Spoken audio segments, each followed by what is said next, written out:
Okay, let's jump in. Welcome back to the deep dive. We've pulled together a really exciting stack of material today. We really have. It's everything from, the official documents for the Volleyball Canada Nationals to some deep coaching guides. And even quotes from legends. We're Yeah. talking Kirsch Kierley, Carrie Walsh Jennings, the absolute best. Right. And our mission today, it's explicitly not about the nitty-gritty, the technical stuff. No substitution rule arguments here. Exactly. We're skipping all that. We're trying to dive past the operational rules to uncover something much more essential. The core cognitive strategy, the mental game. That's it. At the heart of high performance. Exactly. We really want to know how the best of the best coaches, athletes, how they execute that powerful mental shift. It's all about reframing. Yeah, turning that crushing burden of competition pressure into the pure opportunity of a challenge. So if you're out there preparing for something high stakes, it doesn't have to be a national championship. Could be a huge presentation at work. Anything. This deep dive is basically your roadmap for getting your head in the right place. The core question we're chasing is, how do top performers do it? How do they master this mental reframing using resilience, preparation, and self-talk? It's like applied philosophy, but designed to work under maximum stress. It's fascinating. So let's get right into that foundational idea, that philosophical shift, converting pressure from a burden into a strength. Into fortification. Yes. And Carrie Walsh Jennings, she just lays it out perfectly. She says, adversity, if you allow it to, will fortify you and make you the best you can be. That quote is pretty much the thesis for this whole deep dive, isn't it? It really is. The strength isn't something you're just born with. It's forged. It's actively forged by the very thing you're afraid of. And Dr. Darren Cannell really echoes that. He says, strength doesn't just come from what you can already do. Right. It comes from overcoming the things you once thought you couldn't. And that once thought you couldn't part. That's where the adversity lives. So that basically makes failure. Mandatory, right. Right. If you aren't running up against things you thought you couldn't do, you're just not growing. You're not. But that brings up the big question. How do you deal with it? How does an athlete or anyone overcome the real sting of failing, maybe repeatedly, without just quitting? And that's the crucial pivot. This is where Coach Al Skates comes in, and he says it so directly. You have to be willing to fail to improve. Willing to fail. When you mentally reposition failure, not as this indictment of your character or your skill, but just as a necessary step. A stepping stone. A stepping stone. Yeah. You completely remove its power to paralyze you. The willingness to fail is the price of admission for growth. And what paralyzes people is that fear. The fear of that exact negative outcome, which is why preparation is like the very next thing our sources bring up. It's the antidote. It really is. Kirsch Kierley, another icon, he gives us this brilliant insight into the psychology of preparation. Yeah, this was amazing. He reflected that doing, and I'm quoting, everything possible to prepare. That's what took the weight off my shoulders and allowed me to play without fear of losing. It's not just about practicing hard, then. The effort itself is a conscious mental strategy. It's a mental strategy. It's a kind of emotional insurance policy. That's a great way to put it. When you walk into that final game or that boardroom, you can tell yourself, I have done everything possible. That prep becomes a mental shield. A shield against that crippling anxiety. And Kierley warns us about the flip side. He says there's nothing worse than that feeling of wishing you had another chance at a play because you just weren't ready. Ugh, that's the worst feeling. Regret. Preparation eliminates that regret. You control the input, the effort, the training, the rehearsal, and that disarms the fear of the uncontrollable outcome. It all comes back to controlling the controllable. Alan Knipe reinforces this perfectly.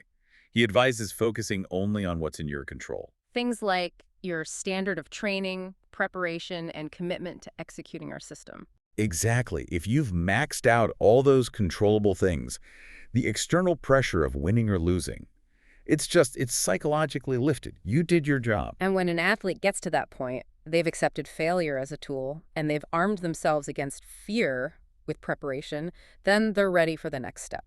Which is building that deep resilience, that positive self-management. This is where the whole internal conversation has to change. Yeah, the sources get very specific here. They talk about mental techniques like visualization, mental rehearsal, and maybe most critically, positive self-talk. All essential for staying composed when the pressure is at its absolute peak. And part of that is managing expectations. The tryout guides we looked at were really clear on this. So brutal in youth sports. Oh, absolutely.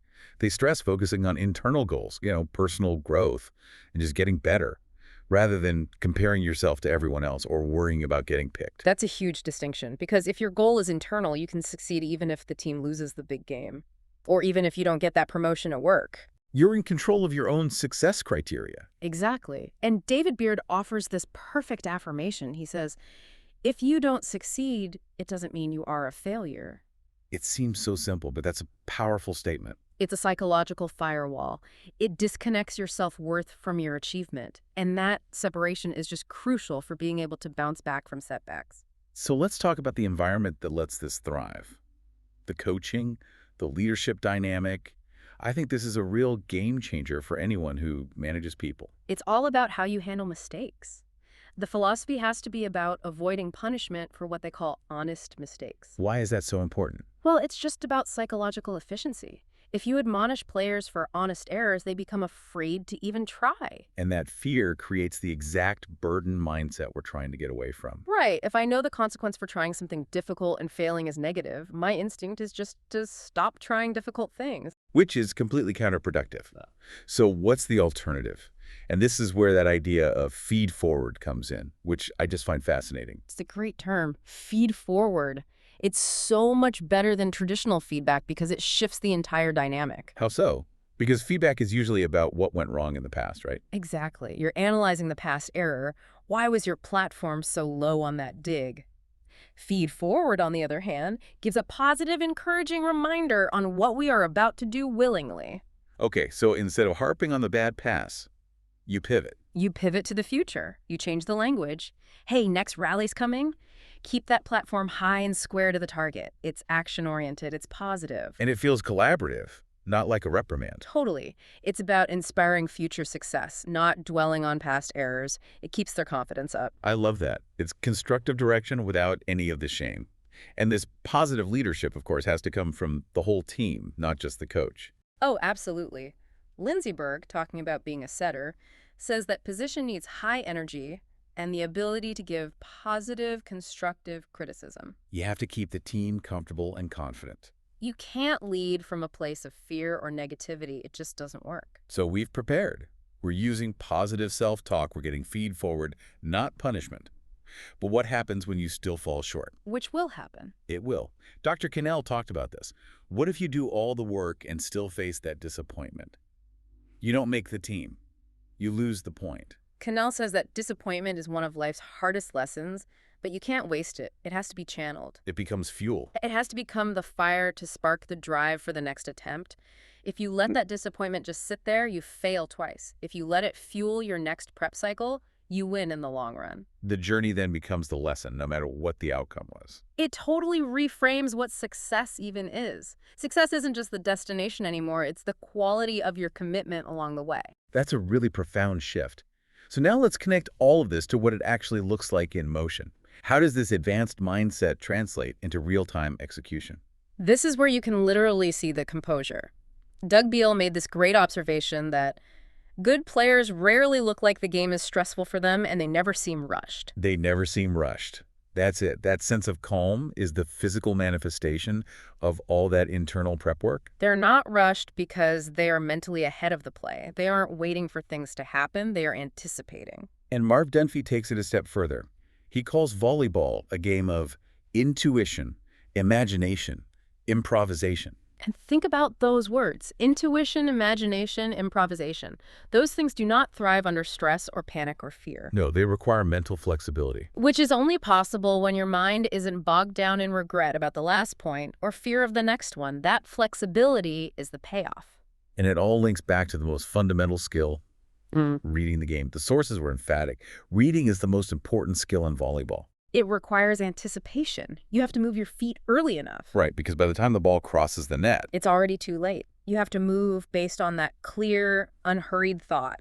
The internal calm enables that efficient early movement. But, and this is a key question, if they look so calm, like they aren't stressed, are they even trying that hard? Where's the intensity? And that brings us to my favorite analogy from the sources, from Faluk Akinradawo. The duck analogy. It's perfect. It's perfect. She says a good player looks nice and calm on the surface, like a duck gliding on water. But underneath... They are paddling like crazy, trying really hard to stay afloat. Exactly. That outward composure isn't a lack of effort. It's the product of an intense, focused mental effort that has already conquered the panic. Wow. That really drives it home. The real work is internal. It's the cognitive reframing that lets the physical skill flow. And that resilience, that strong mindset you develop from all these experiences, the wins and the losses, it builds character that goes way beyond the court. It's transferable. Absolutely. The volleyball development matrix confirms it. This process helps athletes build character for success everywhere, on and off the field. It's not about winning a set. It's about winning the mental game you need for a successful life. So what we're left with is a clear, three-part model for turning pressure into performance. First, preparation defeats fear. It's your psychological shield. Second, encouraging language and self-talk, especially using feed forward instead of punishment, builds confidence, both in yourself and in your team. And third, that mental calm you've built translates directly into efficient, unhurried execution. It lets your intuition and your imagination take over in those critical moments. That's the roadmap right there. So we'll leave you with a final thought on this, something that really transcends sports.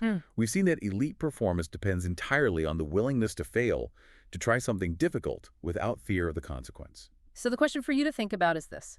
Where in your own life outside of sports are you maybe sacrificing improvement or even an opportunity? Because you're afraid of the negative consequence of an honest mistake. Think about where you can consciously apply feed forward, either to yourself when you reflect on a misstep, or maybe to the people you lead. And try to adopt that powerful idea that no matter the immediate outcome, the journey is the lesson. Because that mindset allows every single moment of effort to be its own form of success. Thanks for diving deep with us. We'll catch you next time.